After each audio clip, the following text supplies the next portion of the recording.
hindi tayo mababago ng isang araw lang. Hindi ka mababago ng kagaya ng isang tao na gustong gawin ng maging ikaw ng Diyos. It has to take time. And if you want to be changed like Jesus, okay, kinakailangan po nating ilagay sa puso natin, magpalagay tayo doon sa proseso. Whether you like it or not, if you're a child of God, you will put into the process. So pinamagatan ko po ang aking mensahe, okay na? Alright? So the process of God. Now, last week, tinapos natin yung istorya ni Joseph. Okay? And natapos din natin yung buhay ni David. Now we're going to talk more about David this time. Kasi titingnan po natin kung paanong ginawa ng Diyos na mula doon sa kanilang pagkabata, nadala sila ng Diyos doon sa sa bagay na gusto ng Diyos na maging sila. And kung ginawa ito ng Diyos kay David at kay Joseph, tandaan natin, gagawin niya ito sa bawat anak niya. Okay? Sapagkat tayong lahat ay mayroong layunin mula sa Diyos. Amen? May purpose si Lord sa buhay mo. At hindi pwedeng ipinanganak ka lang dito ng aksidente. At dahil nakilala mo ang Diyos, dito mo na ngayon mauunawaan kung ano ang purpose mo dito sa buhay nito. Sapagkat ang Diyos lang ang lumalang sa atin at ang Diyos lang din ang may tawag dito layunin para sa atin. Amen? Andiyan po ba kayo? I know the plans that I have for you, says the Lord of hosts. So, tingnan po natin ang ating teksto ngayon. Ito po yung teksto ni David na kung saan he looked back sa kanyang pinagdaanan. He will be explaining to us the process that he have gone through sa kanyang buhay. So, buksan po natin ating Bible, if you have your Bible with you, but you can just join me in our PowerPoint. Ang ating pong teksto for today is found in Psalms chapter 40, verse 1 to 3. Ito pong sabi ng salita ng Diyos. I waited patiently for the Lord. He turned to me and heard my cry. He lifted me out of the slimy pit, out of the mud and mire. He set my feet on a rock and gave me a firm place to stand. He put a new song in my mouth, a hymn of praise to our God. Many will see and fear and put their trust in the Lord. Natandaan po natin ito ay medyo pagkamakata dahil ito po isang salmo or song. Okay? At dito sa kanta na ito, inilarawan sa atin ni David kung ano ang kanyang ginawa nung siya ay dumaan sa isang matinding pagsubok ng kanyang buhay. So, process. Alam niyo po ba yung process? Hindi masarap dyan. Okay? Sapagkat kung titingnan natin, meron tayong alam sa pagluluto, yung mga mahilig magluto, meron tayong tinatawag na food processor. Amen? At pagka isang bagay, makarni man ito o magulay man ito, pagka inilagay mo sa food processor, ano ginagawa nito? It chops, sometimes it grinds, and sometimes it crushes, or sometimes it blended. Okay? Maraming ginagawa ito. But one thing's for sure, ano man ang ilagay mo dyan, pagka pinindot mo yan, mag-iiba ang itsura niyan pagka yan ay nilagay mo dyan at pagka kinuha mo. Amen? That's the same thing, okay, kapag tayo po ay mananampalataya. God will put you in a process because He wants you to become a kind of person, to be Christ-like sa buhay nating ito. At hindi ka pwedeng maging kawangis ng ating Panginoong Hesukristo. We can never adopt the character of Christ unless otherwise you go through the process. Amen? So, tingnan po natin, ang sabi ng salita ng Diyos, okay? Basahin po natin, I waited patiently, okay? For the Lord, He turned to me and heard my cry. Okay? Ito yung mga bagay na dapat nating maunawaan. But before I go to this, pag-usapan muna po natin yung importansya. Why does God wants me to go to the process? Bakit kinakailangan yan? Okay? Ulitin ko, hindi natin gusto ang proseso. Kung pwede lang na tayo ay nandoon na agad, gagawin natin. Ayaw natin nang tayo po ay naghihintay. Okay? So, there's a reason why God allows us to go to the process. Titingnan po natin yung buhay ni David. Okay? Now, sino si David, mga kapatid ko? Si David po, para maunawaan natin, at the age of more or less 17 years old, he was already anointed by Prophet Samuel to be the next king of Israel. Amen? Now, alam niyo po ba kung kailan siya naging hari? Okay? Para maintindihan natin kung kailan siya naging hari, okay, buksan po natin ang ating mga Bible because tandaan natin, sabi po na 2 Samuel chapter 5 verse 4 and 5, nung siya ay inanoint ni Prophet Samuel na magiging hari ng Israel, hindi siya kagad naging hari. Okay? It was in 1 Samuel. Pero this time around, naging hari siya, nasa 2 Samuel na, ikalawang libro na ginawa ni Samuel. Ito po ang sabi ng salita ng Diyos, chapter 5, verse 4 and 5. David was 30 years old when he became king, and he reigned 40 years. In Hebron, he reigned over Judah 7 years and 6 months. And in Jerusalem, he reigned over all Israel and Judah 33 years. Now, if we're going to do the math, okay, ang sabi ng salita ng Diyos dito, si David, naging hari siya, pero hindi pa ng buong Israel. Tandaan natin, ang Israel po nahahati sa dalawa, the northern and the southern kingdom.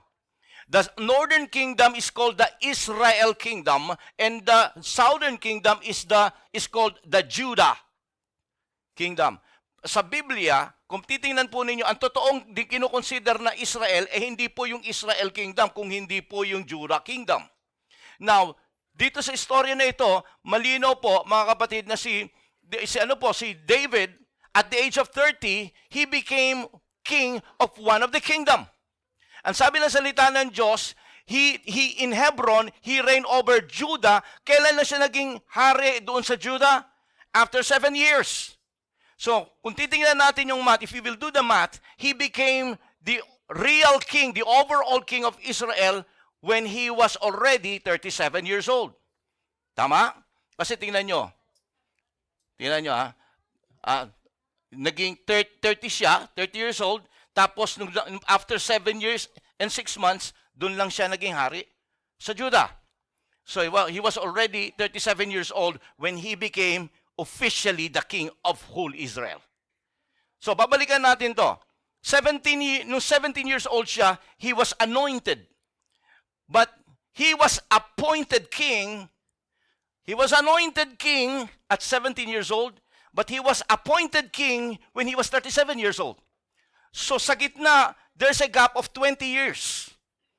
Anong ginawa ni David? Anong ginawa sa kanan ng Diyos within that 20 years gap? Alam mo anong ginawa ng Panginoon sa kanya? God put him in a process. Within the 20-year span, what he was doing is he was hunted, he was wanted, he was in hiding, he was running, he was attacked, he was persecuted. All those things happen within the 20-year span of time. Gusto ko mamunawaan natin, sasabihin natin, tika muna, he was already anointed king. But that things happen. Bakit nangyari yon? God allowed those things to happen because ang gusto ng Diyos sa kanya, ay ma-develop yung anointing na yon. Are you here?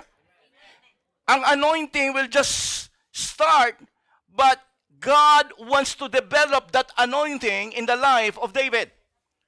Before he becomes a full appointed king, kinakailangang maging handa siya ron. Ganon din sa atin, mga kapatid ko. Gusto ko maunawaan natin, hindi basta-basta tayo ilalagay. There's no such thing as, ang tawag doon, instant king. Alright? If God will work in your life, hindi niya iaalaw sa iyo na ikaw ay magkaroon ng instant appointment with God. Now, marami sa atin, we get easily frustrated because this kind of life is not what we're expecting once we become a born-again Christian. Akala natin ang buhay Kristiyano ay masayang tunay. Of course, masayang tunay, kinakanta natin yan. Pero alam po ninyo, madugong tunay din yan. Maiyaking tunay din yan. Masakit na tunay din yan. Okay? Sapagkat God will allow those things to happen in your life just like David, sapagkat ang Diyos, tuturuan ka muna niya, igagrind ka muna niya mabuti upang ikaw ay maging handa doon. Marami sa atin, pupunta tayo sa church, okay? Sinasabi natin, we're so frustrated with God kasi you're so gifted. Sinasabi natin, Lord, bakit hindi mo kagad ako gamitin? Okay? mas magaling ako doon sa song leader na yon. I can hit higher note than her. Okay? We say na mas magaling ako magsalita kaysa doon sa tao na yon. Bakit hindi mo ako gamitin? I think I'm ready. Now, gusto ko maunawaan natin, do not confuse giftings to anointing. Okay? Minsan akala natin, because we are so gifted, akala natin qualified na tayong pwedeng gamitin ng Panginoon. Your gifts without anointing is nothing. Your gift can entertain people. Your gift can make people smile, but it is your anointing that will bring the captives free.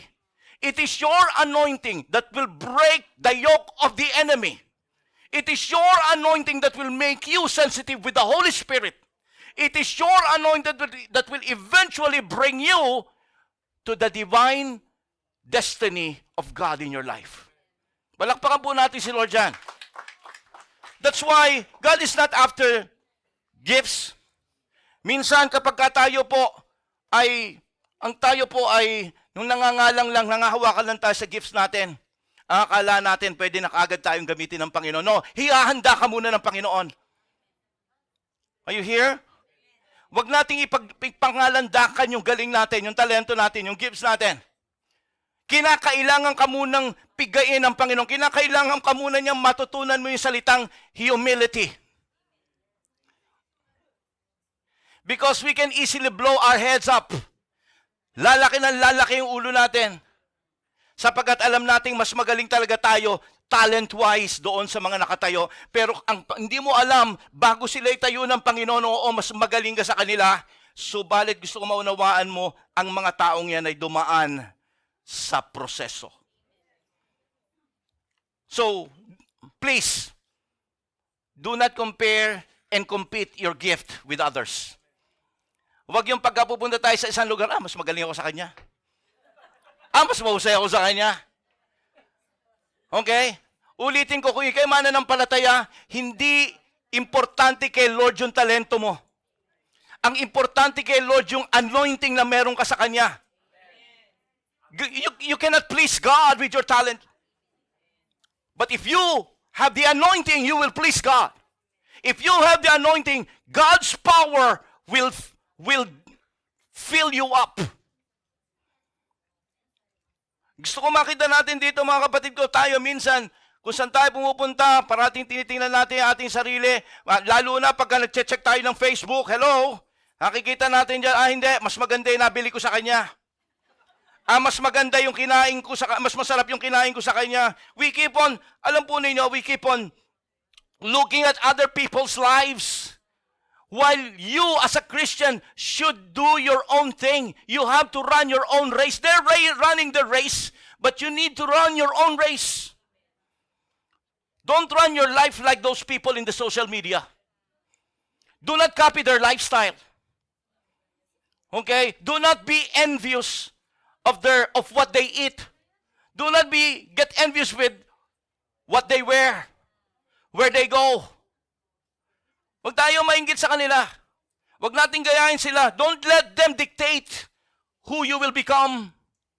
Stay who you are. Stay your course. Trust in the Lord in your journey. And let God establish you as a Christian. Amen? Let God. Because God is, for Him, ang mas importante sa Kanya is for you to get that anointing from Him. And the only way you can get there is to bring you into the process. God has His own process. Kaya pamagat ng ating mensahe, God's process. Minsan, mga kapatid ko, iyan yung gusto kong maunawaan natin. Yung anointing, hindi nabibili yan. Yung anointing, hindi yan makukuha dahil nagtapos ka ng Bible school. Yung anointing is being rendered to you by God because sa gitna ng iyong pag-iyak, sa gitna ng iyong paghagulgol, sa gitna ng mga bagay na nangyayari sa iyo, nangungunyapit ka at sumusunod ka sa Kanya. David and Joseph, our two main characters sa pinag-usapan natin in the last few weeks. Naintindihan natin ang kanyang kalagayan. Magkaiba lang ng ugali ng karakter si David kay Joseph. Pero ang pinag-uusapan natin ngayon dito ay si David sapagkat yung salmo niya ang binibigyan natin ng panahon dito. Si David is like an ordinary Christian like you and me. We can easily identify to his, alam po ninyo, his character. Taon-tao talaga si David eh. I mean, mapusok. Tama? Tawag dito, chick boy. Tama? Ano pa siya? Kumbaga, heroic. So many things about him. We can, kumbaga, kikita natin ating mga sarili sa kanya. Gusto ko maunawaan natin dito mga kapatid ko, through all those things, marami tayong nakita na pangit na sitwasyon sa buhay ni David. Ang perong maganda rito, kaya ipinakita ito ng Biblia yung kanyang mga kahinaan sapagkat sa kabila ng kanyang kahinaan, he was able to rise above those weaknesses. Now he understand that the reason why it took him 20 years from the anointing to appointing to become appointed king is because God is allowing him to grow. God is in developing his anointing. Because once you get to that point of appointment, you will be ready. Sa atin dito, ang pwede nating sabihin yung point, yung point of appointment na yon can be God's blessing, God's promotion, God's victory that awaits in your life. Lahat tayo, may inihahandang victory ang Panginoon sa iyo. Lahat tayo may layunin ng Diyos sa iyo. Pero hindi agad-agad ikaw dadalhin ng Panginoon doon sapagkat kung hindi ka dadaan sa proseso, ipapahiya mo lang ang Diyos at ipapahiya mo lang ang sarili mo. Hindi ka isusubo ng Diyos kapag hindi ka handa.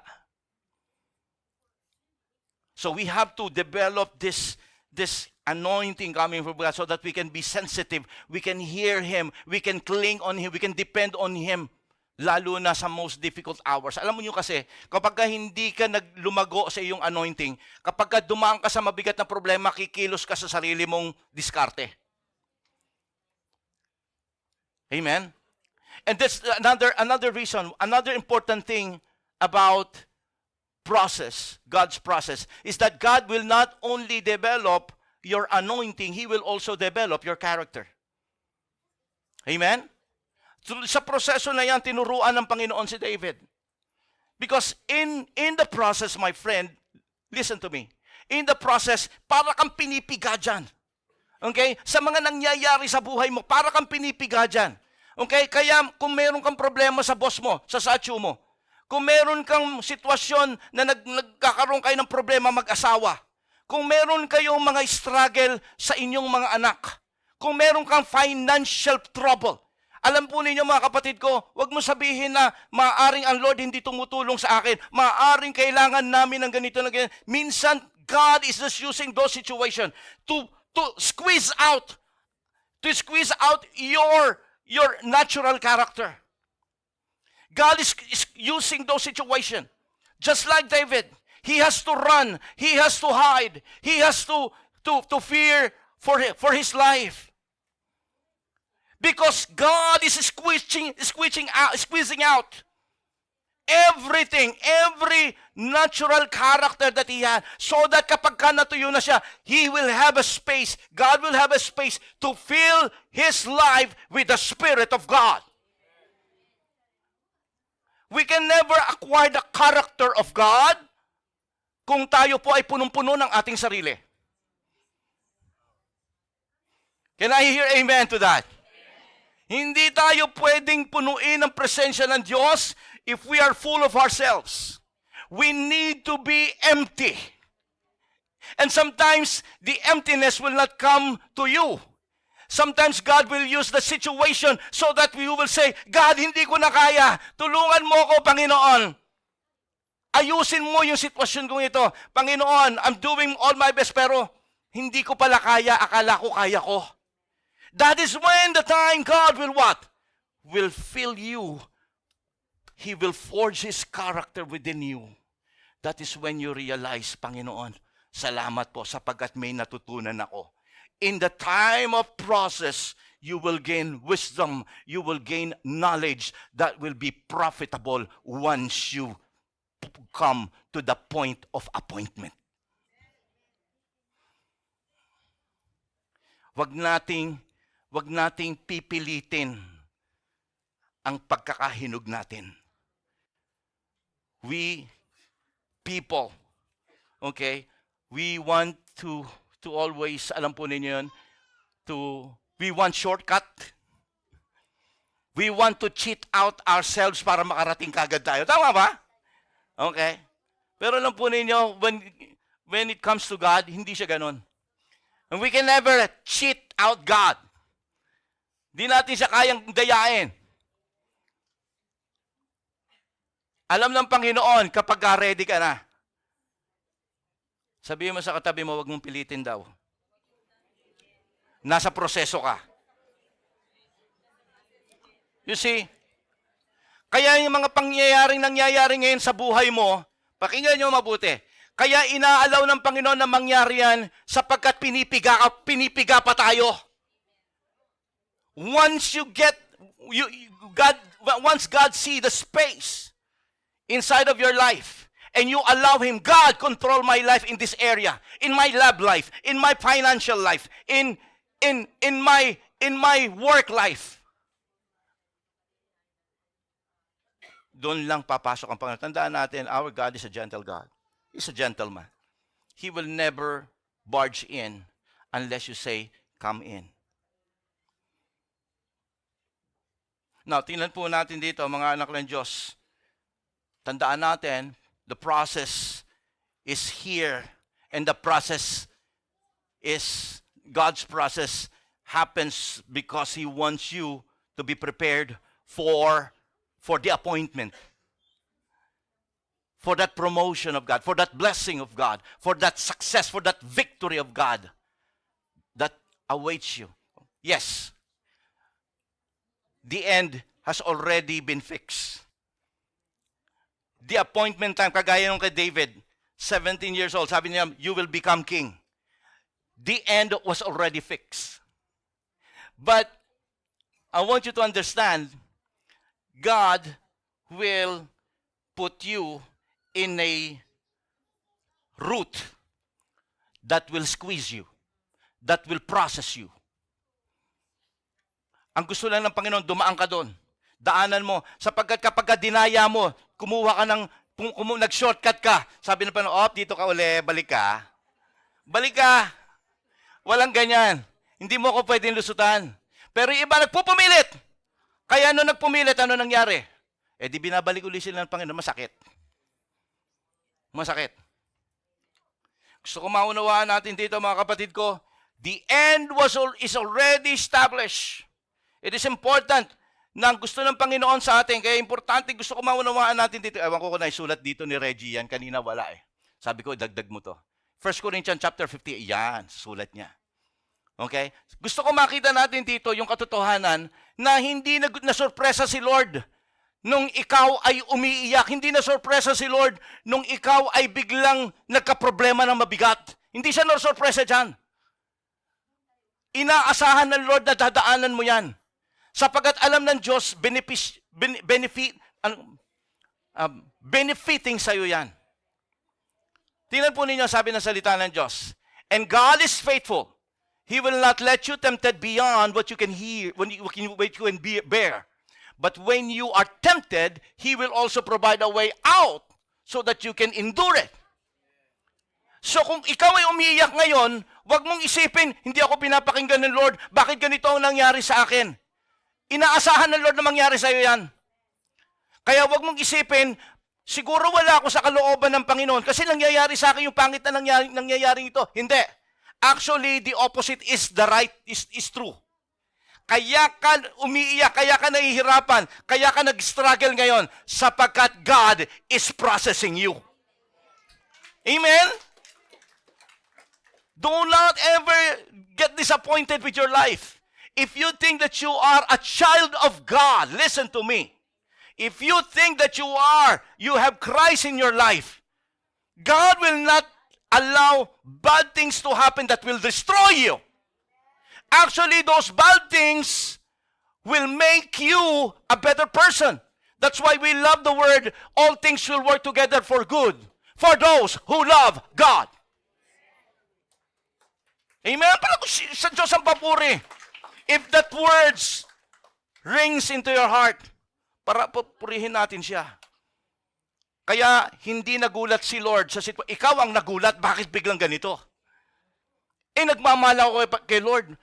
Ito yung inaasahan ko. Akala ko, ang pagkakristyano na si Lord ang bahala. Talaga si Lord ang bahala. Bakit ako nasasaktan? Bakit ako umiiyak?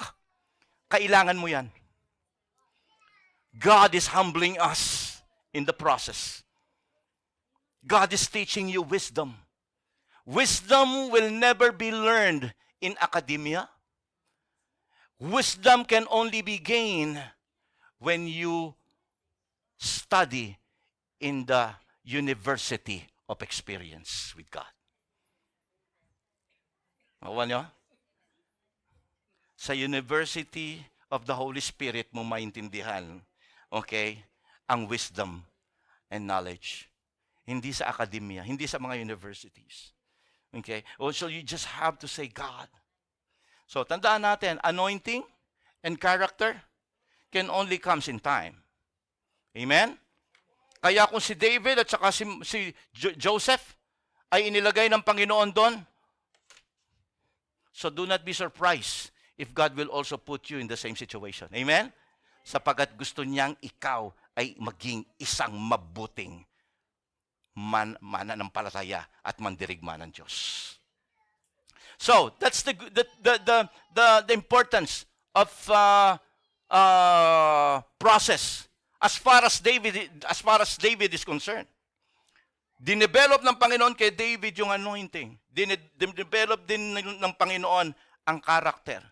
Kaya tandaan po ninyo yung proseso, pagka ikaw ay nag-i-improve ang karakter mo, you become Christ-like.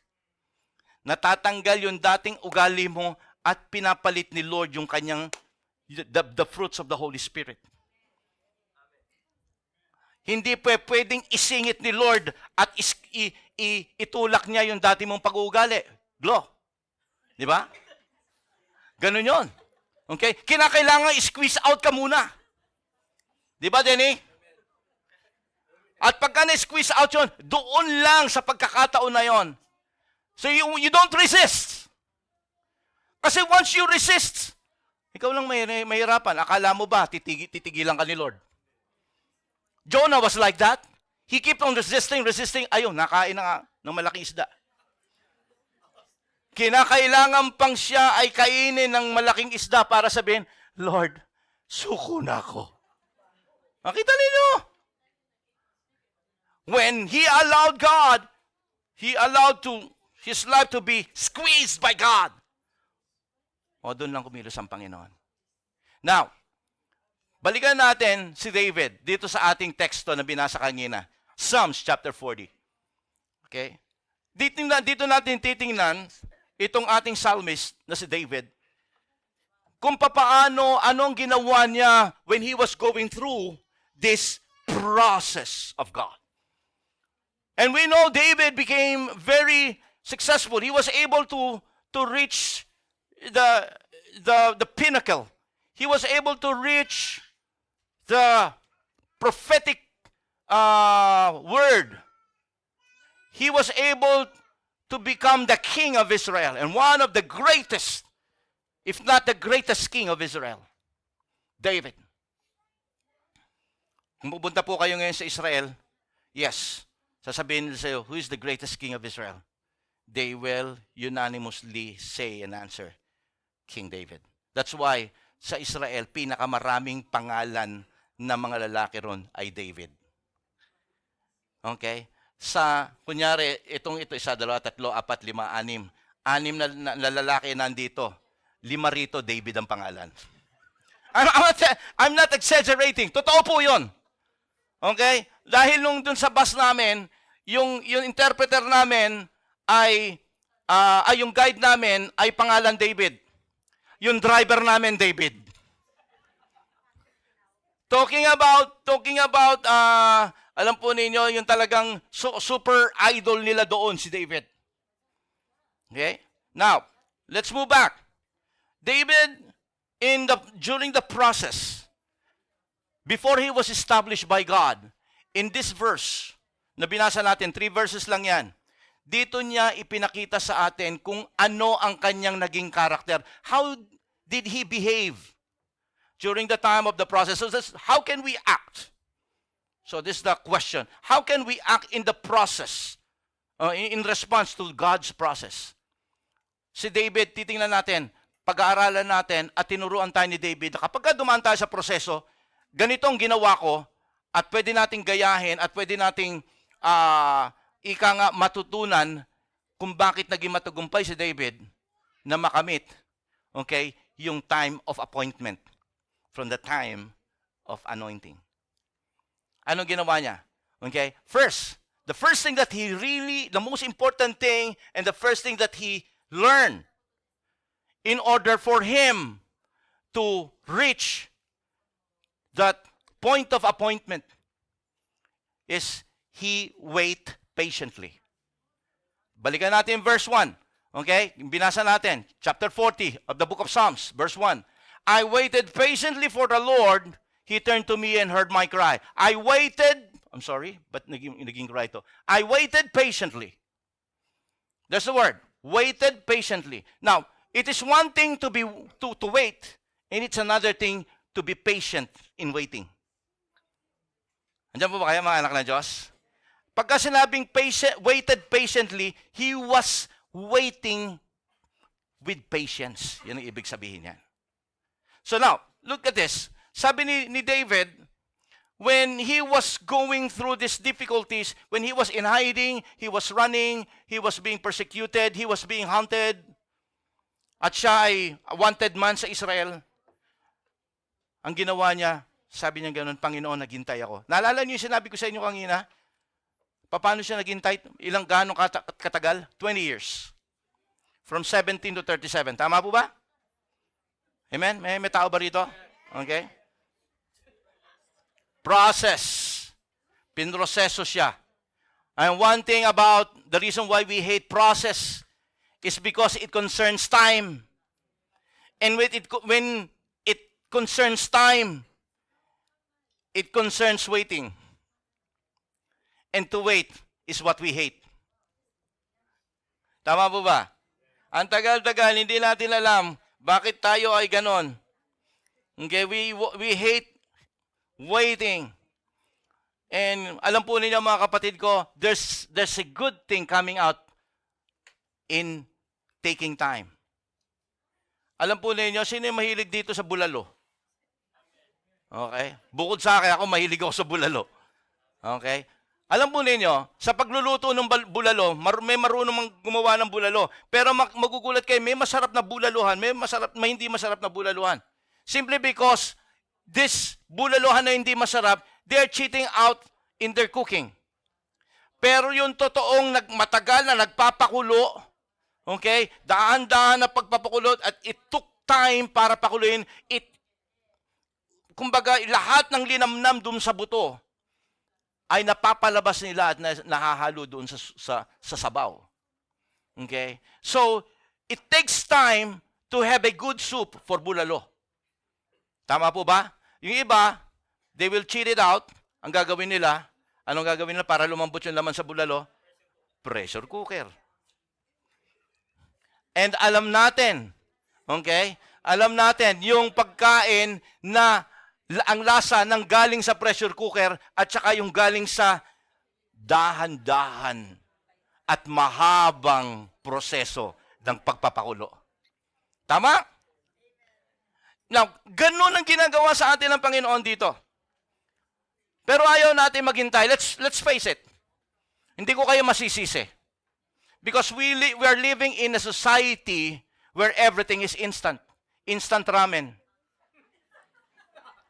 Instant coffee. Di ba? Ano pa mga instant sa atin? Okay? Lahat na instant, ano? Ang akala natin, lahat ay instant. Ang akala natin maging yung day of appointment, yung to become successful. Ang akala natin to be successful is microwavable. Ang akala natin, para tayo ay agad-agad mightily magamit ng Panginoon, just add hot water and it's ready. Hindi ganun yun. Doesn't work like that. God is working. And the character that you have to possess and you have to show is like the character that David showed during his time of process. And what he showed is what? He waited patiently. To wait is the thing na talagang normal na ginagawa natin. But in waiting, sabi ni David, ang ginawa ko, dinagdag ko yung fruit of the Holy Spirit, patience. Nakuha po ninyo, mga anak ng Diyos? Kaya gusto ko makita natin dito bilang mga anak ng Diyos, talagang huwag kayong magtataka. Huwag niyong pagtakhan kung bakit ganyan hanggang ngayon hindi pa sinasagot ni Lord ang prayer mo. Huwag kang magtaka kung bakit instead na mapabuti yung sitwasyon mo, napapasama pa. Huwag kang magtaka para sabihin mo na, siguro hindi ito yung kalooban sa akin ng Panginoon. Kasi parang ang tagal-tagal na hinihingi ko kay Lord, hanggang ngayon hindi pa binibigay sa akin ng Panginoon. Ulitin ko, diyan tayo tinetest ng Lord. The test of time. Diyan tayo tinitingnan ng Panginoon. David says, I didn't just wait, but I waited patiently. When you say when you wait with the gifts of patience, it means na hindi ako naghihintay, kasi merong naghihintay na, alam po ninyo, nagtatantrum. Tama? Yung nagwe-wait ka nga kung ano-ano pumapasok sa isip mo. Tama? But when you apply the gift of patience, the fruit of patience, okay, in your waiting, it means that as he was waiting upon the Lord patiently, he is showing a different kind of attitude. Kasi yung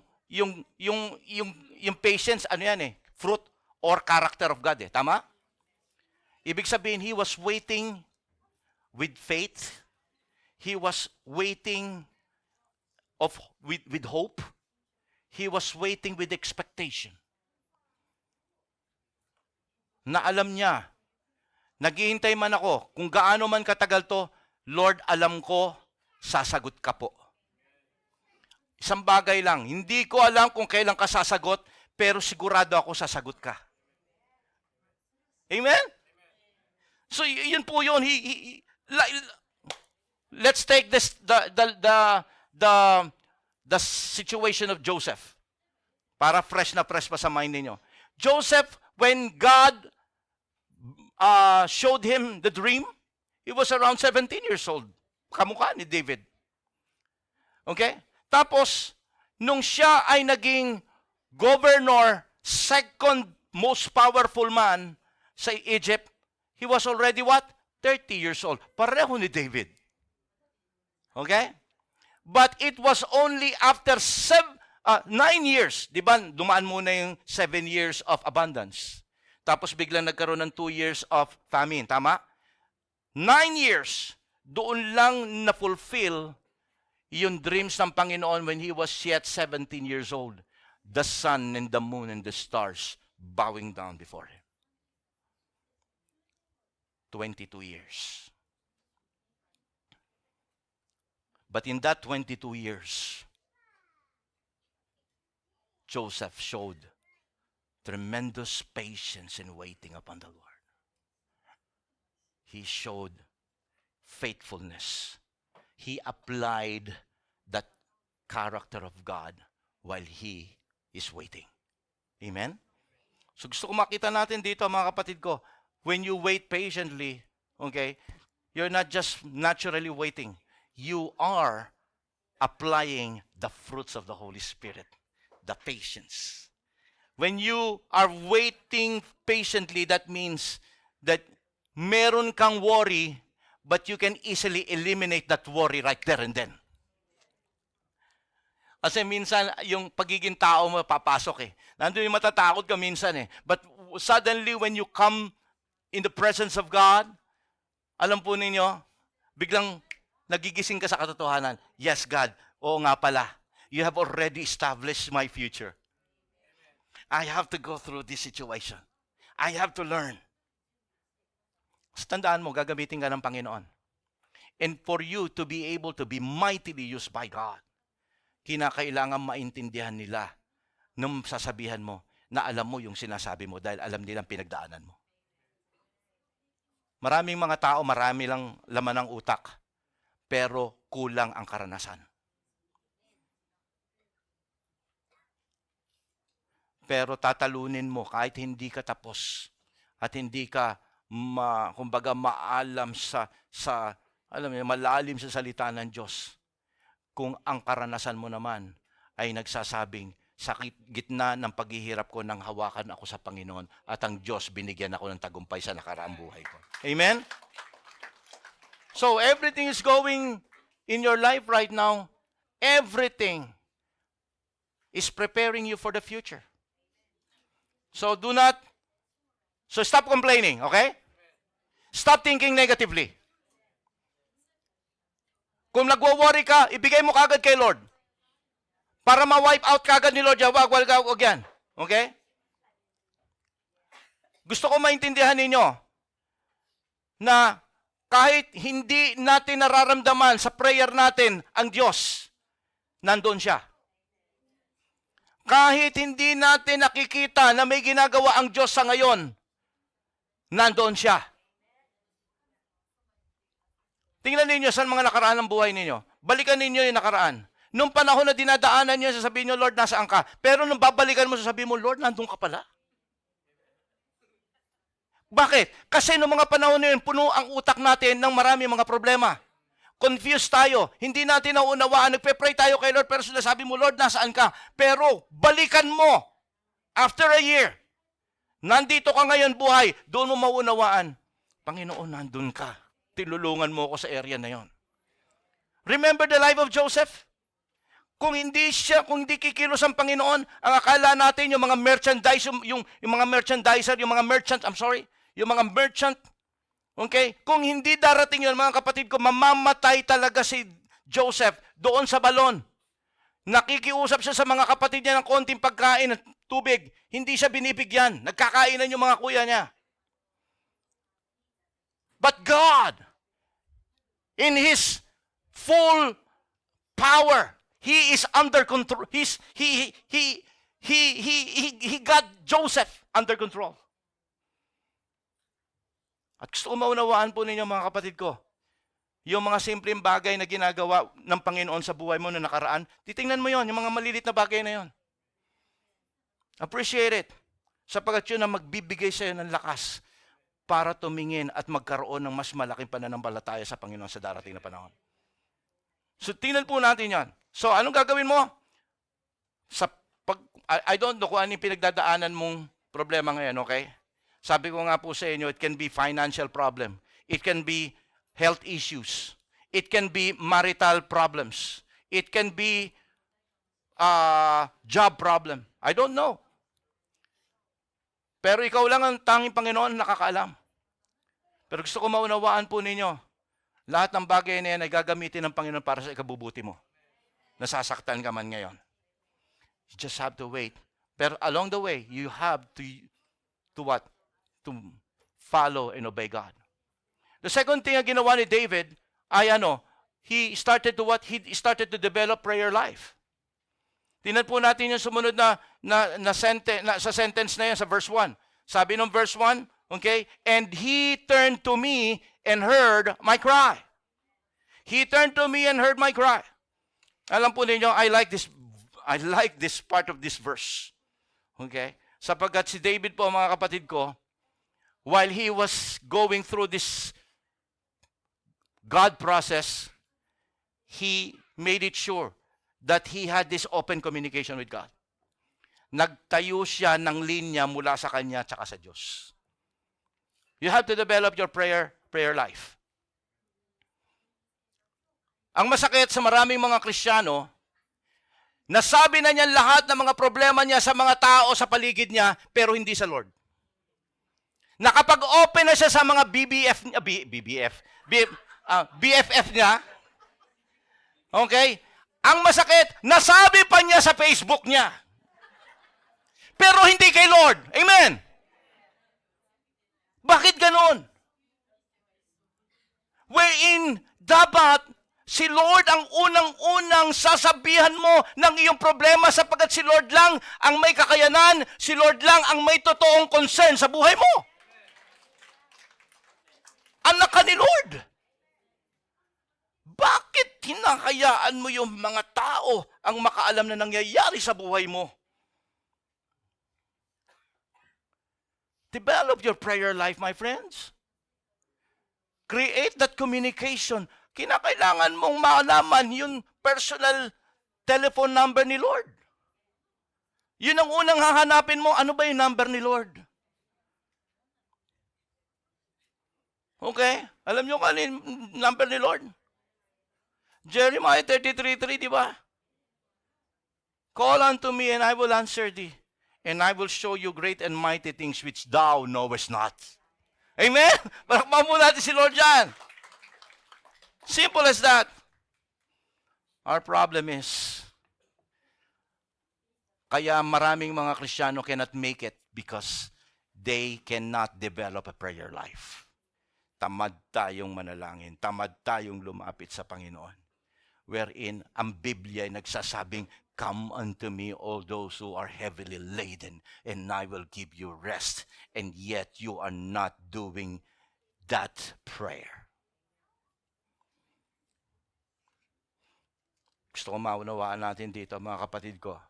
David, I like this verse. Alam niyo kung bakit? Kasi ginamit niya rito. When he prays, sabi niya ganon, the Lord, anong naging action dito ni Lord? The Lord turned to me. Now, alam po ninyo yung ginamit dito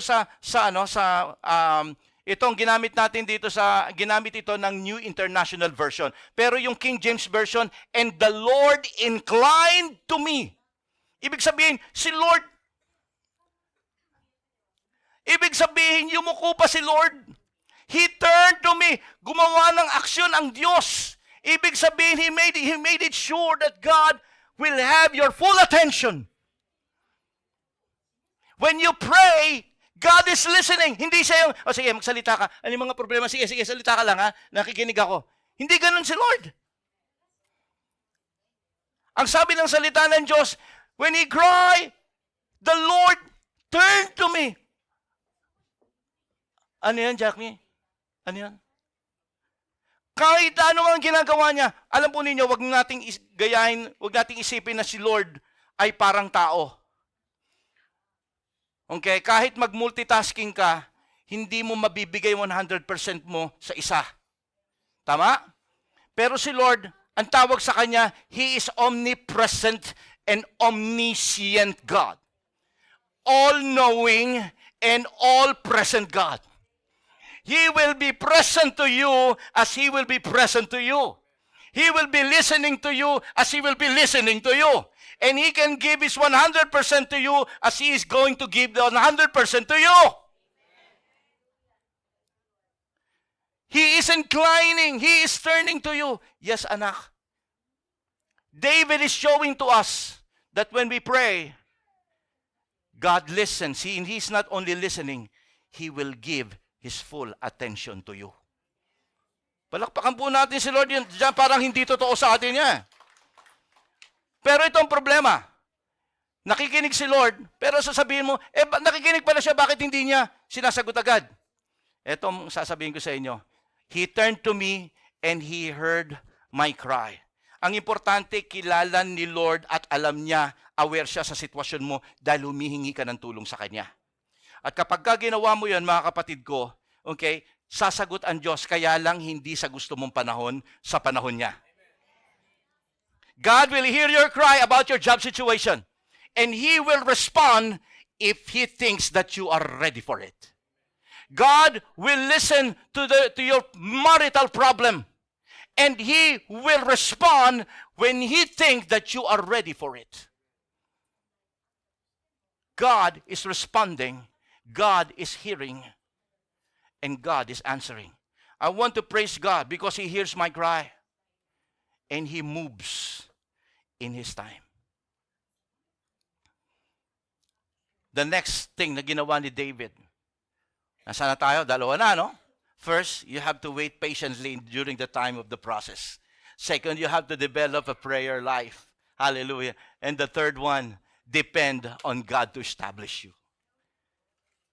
Now, alam po ninyo, I'd like to specify the word depend. Tingnan natin, tumuloy na tayo kasi 3 verses lang naman to. Doon na tayo sa second verse. He lifted me out of the pit of despair, out of the mud and mire. He set my feet on solid ground and steadied me as I walk along. Tingnan po natin.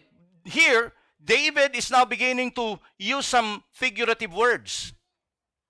Tandaan natin, makata si David. Kaya siya nakakagawa ng mga kanta. Nakita niyo yung mga rhyme scheme ng Book of Psalms? Kasi kanta nga yan eh. Kinakailangan may rhyme scheme yan. Para magandang pakinggan. Okay? Now, he's using these figurative words. Now, by using the figurative words, he is showing us kung ano at gaano katindi ang dinaanan niya during the process time. Sabi niya ganitong naramdaman ko nung nasa proseso ako. Sabi niya, I was in the pit of despair. I was in the pit of despair. Now, it is one thing to be despair. But it is another thing to be in the pit of despair. Nakita nyo? Ibig sabihin sagad, nandun na siya sa pinaka, kumbaga kung ito ay dagat, nandun na siya sa seabed. Okay? Ibig sabihin nun, nung siya ay nadidespair, nung siya ay may kalungkutan, nung siya ay umiiyak, narating na niya yung point of hopelessness. Point na wala na siyang ilabas na luha.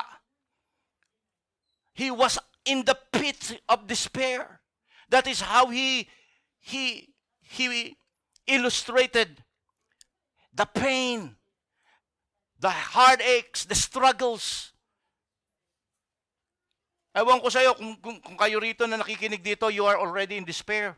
But David, I can tell you, hindi siya magsisinungaling dito when he said he was in the pit of despair. Because many times he was almost killed by King Saul. He realized that it was only God controlling the situation, guiding him, ushering him to be able to escape those dangers. He was in the pit of despair. Lord, I was anointed. Lord, I killed the giant. And now look at me. I am nothing. I am running away. I'm a wanted man. Can you get the point here? I was a giant killer. I was a hero. No, I was not. I am nothing. Now, look at this. Sabi niya ganon. He added another thing, another figurative word. Sabi niya, I was out.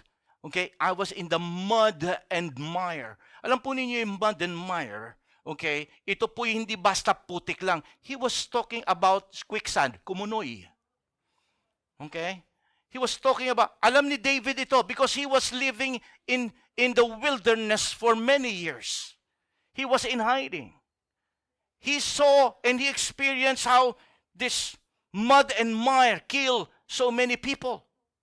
At alam po ninyo, ang kumuno, yung putik na yan, the more you struggle, the more it will ship you down.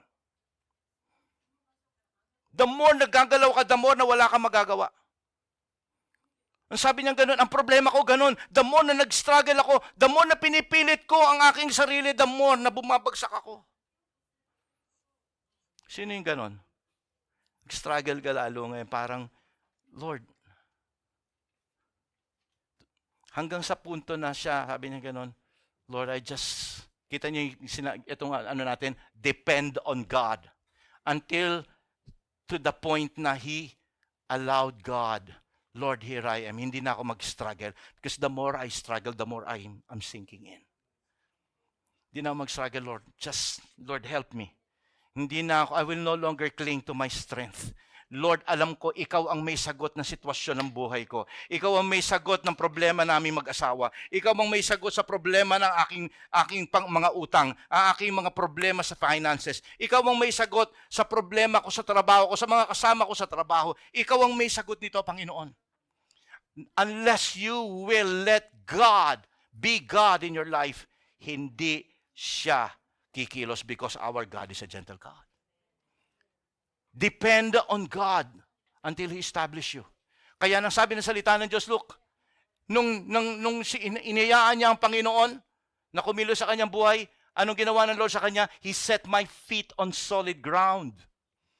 Anong ginawa ng Panginoon sa kanya? Yung solid ground po nito, mga kapatid ko, speaks of something. The solid ground speaks of safety, stability, and security. When He allowed the Lord, Panginoon, do your thing in my life. I will just depend on you. Pagka sinabing depend, this remote control depends on my hand. It yields on my hand. Wala siyang pwedeng gawin. At kikilos lang siya kapag kumilos ang kamay ko. Magfa-function lang siya kapag kumilos ang kamay ko. Ganun dapat tayo. Panginoon, yes Lord, pagdaluyan mo ako. Kikilos ako, Panginoon, kung yun ang gusto mong mangyari sa buhay ko. At kaganon daw ang ginawa natin, then God will what? Will push you out. Okay, well, hindi ka na nag-struggle, ha? Okay na, ha? O, sige, kukunin na yung kamay mo. And now, He will, sabi ng salita ng Diyos, He will set your feet on solid ground. And He will steady you so that you can walk alone. Amen? Amen? Napakabuti ng Panginoon. Kaya kung nag-struggle ka ngayon, tandaan mo, there's always a, sabi ng salita ng Diyos, there's always a rainbow. Okay? After the storm. Darating tayo dyan. Bibigay ng Panginoon yan. So alam po ninyo, sa bandang huli, sabi ni David, I praise the Lord for what you have done. Tingnan po ninyo, dito tayo magtatapos. Sabi niya, He has given me a new song to sing, a hymn of praise to our God. That's why, alam po ninyo, nung siya po ay nandun nasa gitna pa rin siya ng proseso ng Diyos, hindi nawala yung awit niya sa Panginoon. Hindi nawala yung bagay na pagpupuri niya sa Panginoon. Hindi nawala yung thankfulness niya sa Panginoon. Hindi nawala yung gratefulness niya sa Diyos. Alam niyo kung bakit? Because he keep on what? Keep on looking back to what God has done in his life. Alam po ninyo, this word, new song, He has given me new song. Ibig sabihin nito, it tells us that yung mga tagumpay na ibinibigay sa kanya ng Panginoon ay parating bago.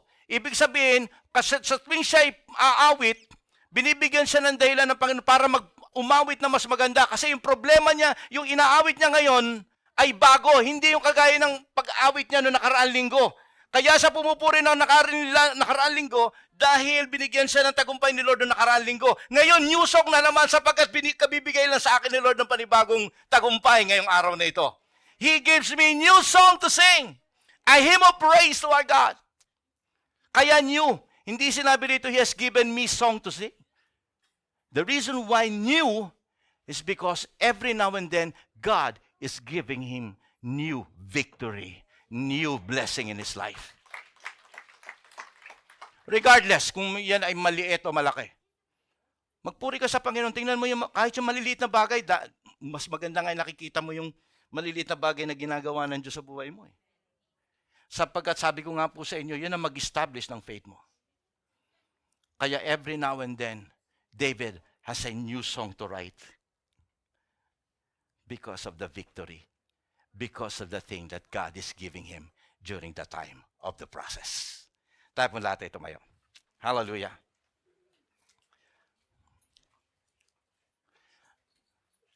Sabi nga ni David, shout for joy. Jump. sing and play with cymbals and timbrels. Alam po ninyo kung bakit siya ganon? Because he understand how God worked in his life during the time of the process. Tayong mga anak ng Diyos, ulitin ko sa inyo, mapalad tayo because we serve a God who really cares. Don't get disappointed if you are going through disappointing situation. No. Instead of getting disappointed, start to get excited. Sapagat alam natin ang katotohanan na ang Panginoon ay may inihandang mas magandang bagay kung bakit dumadaan tayo dyan.